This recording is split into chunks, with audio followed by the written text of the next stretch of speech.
Previous class में आपने ये लेसन रीड किया था डीप वाटर, बहुत ही इंटरेस्टिंग लेसन है। First of all we all know how to swim in the pond or in the river. It is very difficult and important also to everyone. Do you know about how to swim? तैरना सबको ज़रूरी आना चाहिए। तैरना बहुत अच्छी कला है, इसलिए आइए उस पर थोड़ा सा हम पहले बता दें कि यहाँ पर जो कहानी हमने शुरू की थी वो एक 10 या 11 वर्ष के बालक की थी, जिसने बहुत ही सहजता से तैरना सीखने का प्रयास किया था, लेकिन वो बहुत ही संकट में पड़ गया, अर्थात तो वो पानी में डूबने लगा। इसके बाद उसको क्या महसूस हुआ ये आगे हम पढ़ रहे हैं। Then all effort ceased, I relaxed, even my legs felt limp, and a blackness swept over my brain. It wiped out fear, it wiped out terror. There was no more panic. It was quiet and peaceful, nothing to be afraid of. This is nice to be drowsy, to go to sleep, no need to jump, too tired to jump. It is nice to be carried gently, to float along in space, tender arms around me, tender arms like mothers. Now I must go to sleep. यहाँ पर first आपको समझना है, effort means होता है कोशिश या प्रयास करना, सीज्ड मीन्स होता है समाप्त हो जाना या बंद हो जाना, रिलैक्स्ड मीन्स होता है तनाव कम होना अर्थात राहत महसूस करना, लिम्प यानी लिम्प जो शब्द आया है वो लंगड़े के लिए आया है, लंगड़ापन। वाइप्ड आउट मीन्स होता है दूर करना। ड्राउजी वर्ड आया है, ड्राउजी होता है नींदा अर्थात ऊँघना। और ऑबिवन जो मीन्स होता है वो अनकॉन्शियसनेस यानी बेसुध हो जाना। इसकी वर्ड मीनिंग आ गई, अब हिंदी से पढ़िए। देन ऑल एफर्ट सीज्ड, तब सभी कोशिशें थम गईं। Even my legs felt limp, मैंने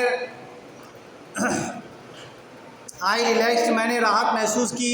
even my legs felt limp, यहाँ तक कि मेरी टांगें भी लंगड़ा रही थी। And a blackness swept over my brains, और मेरा मस्तिष्क जो था वह संज्ञा शून्य होता जा रहा था अर्थात बेसुध होता जा रहा था।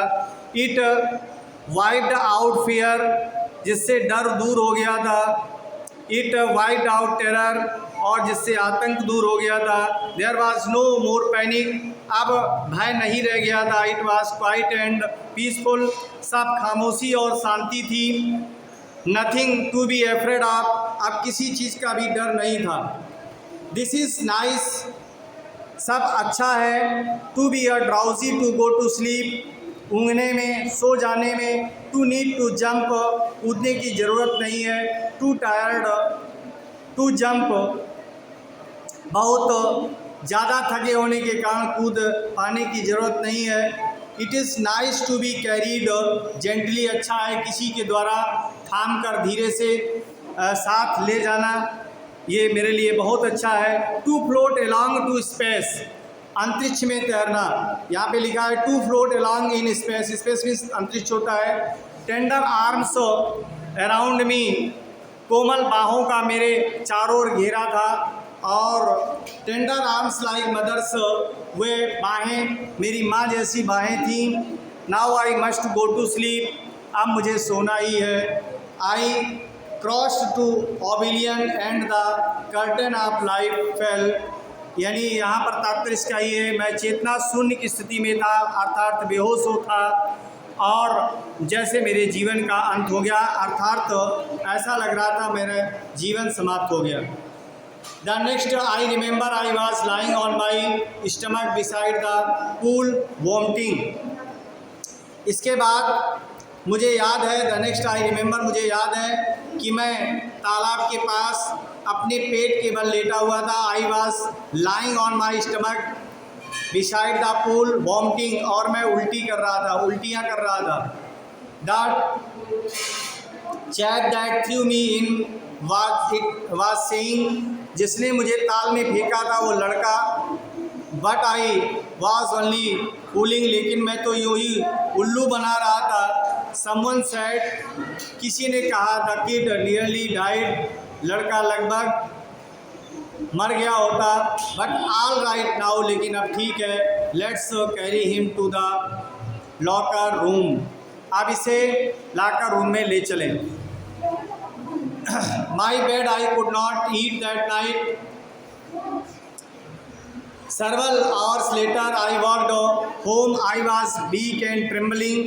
I shook and cried when I lay on my bed. Several hours, कई घंटे बाद, यानी 2-3 घंटे बाद, I walked home, मैं घर गया। I was weak and trembling, मैं बहुत ही कमज़ोर था और काँप रहा था। I shook and cried when I lay on my bed, जब मैं बिस्तर पर लेटा तो मैं चिल्लाया और काँपने लगा। यहाँ पर ट्रेमलिंग शब्द आया है। आई could not eat that night, मैं उस रात खाना नहीं खा सका। For days haunting fear was in my heart, कुछ दिनों तक मेरे मन में ये डर मंडराता रहा। The slightest expression upset me, यानी कहने का तात्पर्य है making me wobbly in the knees and sick to my stomach, थोड़ी सी राहत भी मुझे थका देती थी। I never went back to the pool, मैं तालाब में कभी वापस नहीं गया। आई फियर वाटर, मुझे पानी से डर लगता था। I avoided it whenever I could, मैं हमेशा इससे बचता था जब कभी मुझे जाने के लिए कहा जाता था। A few years later, एक वर्ष बाद, a few years later यानी कुछ वर्षों बाद, when I came to know the waters of the cascades, I wanted to get into them, and whenever I did, whether I was wading the Titan or bumping river or bathing in warm lake of the great rocks, इसका means है, एक एक word meaning समझ लें। कॉस्केट्स means होता है क्रम से, यानी धीरे धीरे जलप्रपात होना, और वार्निंग शब्द होता है पानी को चीरते हुए तैर कर आगे बढ़ना, उसको वार्निंग बोलते हैं। WADING wedding. तो यहाँ पे इसका अर्थ हो जाएगा कुछ वर्षों बाद, when I came to know the waters of the cascades, कुछ वर्षों बाद मुझे लगातार छोटे छोटे झरनों का पता चला। I wanted to get into them, मैं उनमें जो है जाना चाहता था, अर्थात मैं उनमें उतरना चाहता था। And whenever I did, और जब कभी भी मैं वहाँ पर गया, whether I was wading the Tieton or Bumping river, चाहे मैं टाइटन हो या बम्बिंग रिवर हो, उसमें तैर करके मैं पार करता था। Bathing in the warm lake of the goat rocks, चाहे गोट रॉक्स की गर्म झील हो। The terror that had seized me in the pool would come back, जो डर था, जो आतंक था, जो मुझे ताल में जकड़ लेता था, वुड कम बैक, वापस आ जाता था। It would take possessions of me completely, इसका मतलब यहाँ पर ये है कि मैं पूरी तरह से, मेरे ऊपर वो हावी हो जाता था। My legs would become paralysed, मेरे पैर निष्क्रिय हो जाते थे, अर्थात मेरे पैरों में कोई जान नहीं रह जाती थी।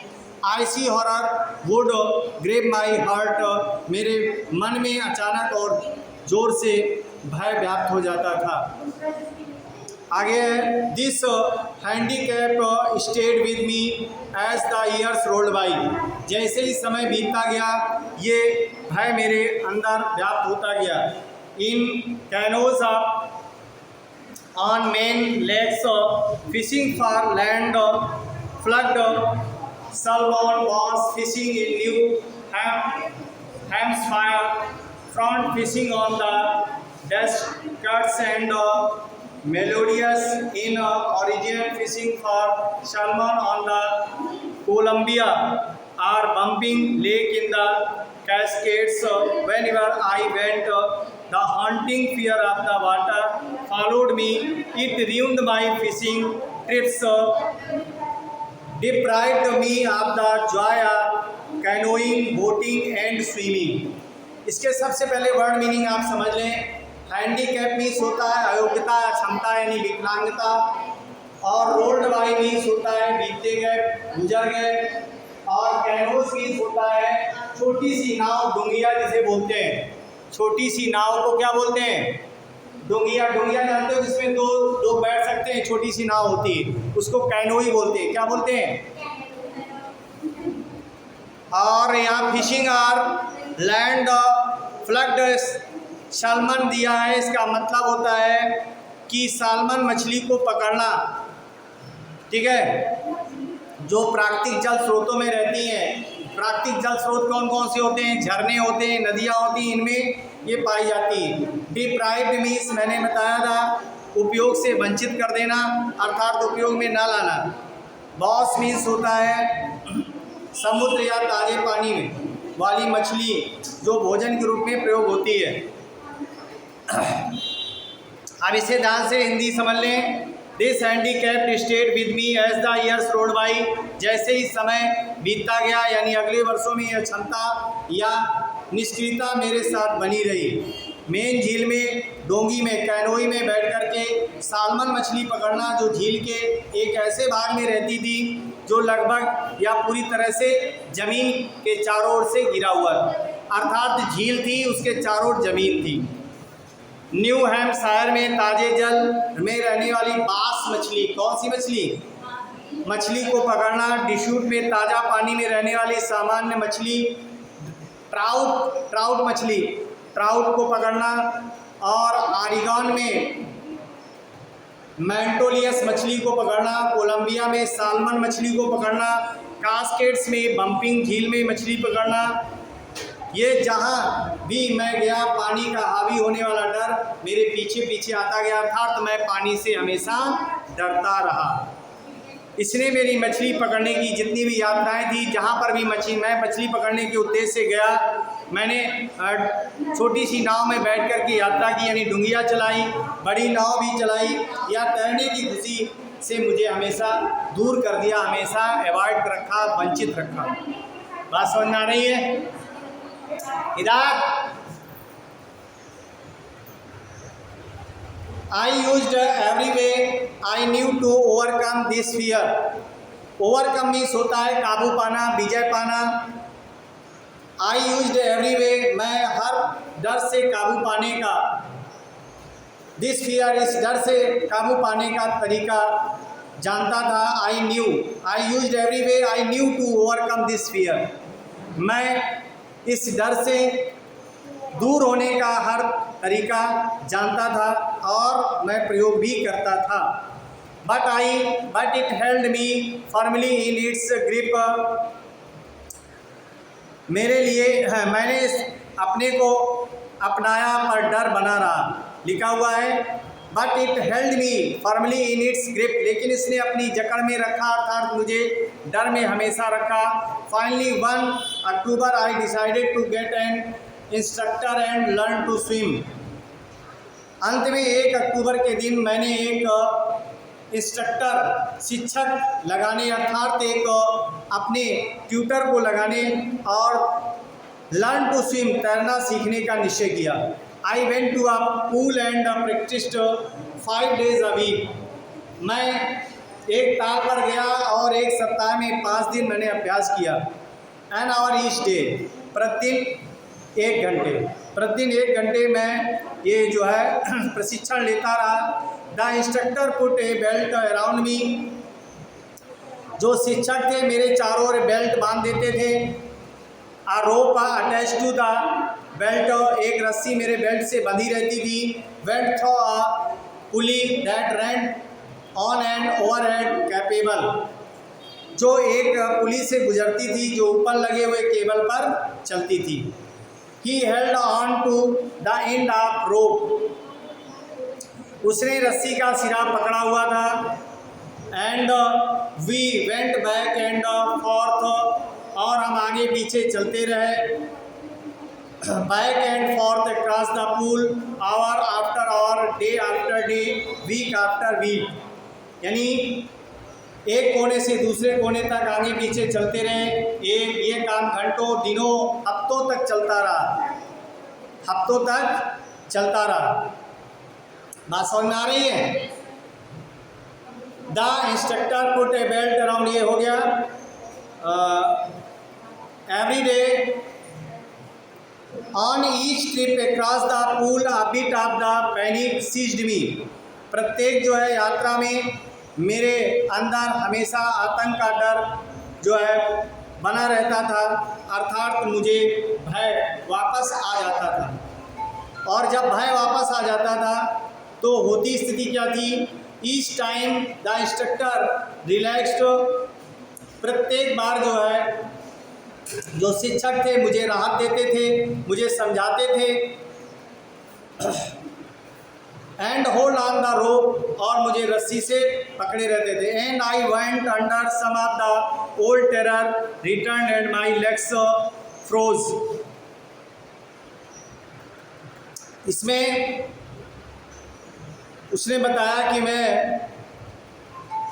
मैं इतना डर जाता था कि मेरी टांगें ऐसा लगता था जैसे जम गई हूँ. फ्रोज लिखा हुआ. It was 3 months before the tension began to slack.